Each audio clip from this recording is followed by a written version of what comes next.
সুপ্রিয় দর্শক মণ্ডলী, সালাম এবং শুভেচ্ছা নেবেন। আমি এখন দাঁড়িয়ে আছি লন্ডনের হিথ্রো এয়ারপোর্টের রয়্যাল সুইটের সামনে। এখানে বাংলাদেশের সাবেক প্রধানমন্ত্রী বেগম খালেদা জিয়া এরই মধ্যে লন্ডনের হিথ্রো এয়ারপোর্টে অবতরণ করেছেন। কাতার থেকে পাওয়া একটি বিশেষ এয়ার অ্যাম্বুলেন্সে করে তিনি এসেছেন।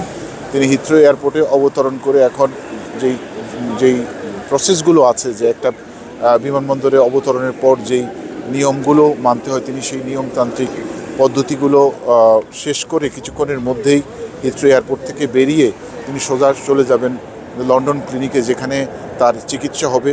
বেগম খালেদা জিয়াকে অভ্যর্থনা জানানোর জন্য গভীর রাত থেকেই হিথ্রো এয়ারপোর্টে অবস্থান নিচ্ছে যুক্তরাজ্য বিএনপির নেতাকর্মীরা। আপনারা দেখতে পাচ্ছেন আমার পেছনে নেতাকর্মীরা লাইন ধরে দাঁড়িয়ে আছে তাদের প্রাণপ্রিয় নেত্রীকে এক নজর দেখার জন্য। যদিও দলীয়ভাবে সিদ্ধান্ত ছিল কেউ যেন এখানে না আসে, কেউ যেন এরকম একটা পরিস্থিতিতে বিব্রত না করে, এবং সরকারের পক্ষ থেকেও এরকমটাই বলা আছে যেন নেতাকর্মীরা এখানে এসে কোনো হট্টগোল না করে, কারণ এটা উনি শারীরিক এবং মানসিকভাবে অনেকটা বিপর্যস্ত। এবং আপনারা জানেন যে বেগম খালেদা জিয়া দীর্ঘদিন বিভিন্ন ধরনের রোগ আক্রান্ত হয়ে ছিলেন এবং তিনি ভালো চিকিৎসা পাননি। তো এইবারই তিনি লন্ডনে এসেছেন প্রায় 7.5 বছর পর আবার উন্নত চিকিৎসা নেওয়ার জন্য।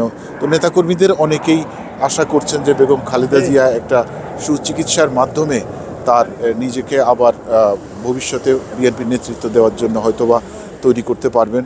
তো নেতাকর্মীদের অনেক আগ্রহ নিয়ে তারা এখানে অপেক্ষা করছে তাদের নেত্রীকে এক নজর দেখার জন্য।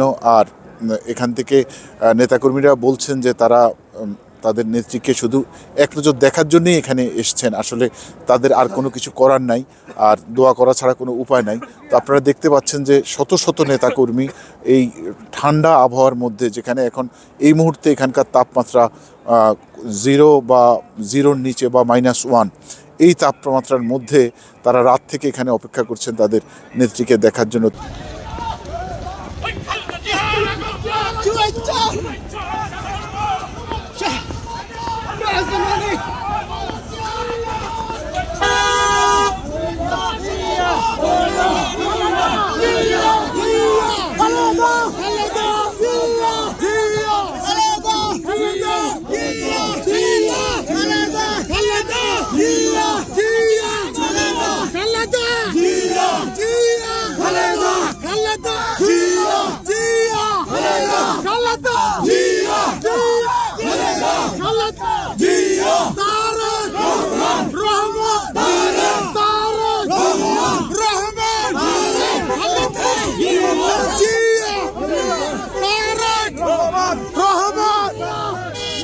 ভালো থাকবেন, সুস্থ থাকবেন, ধন্যবাদ।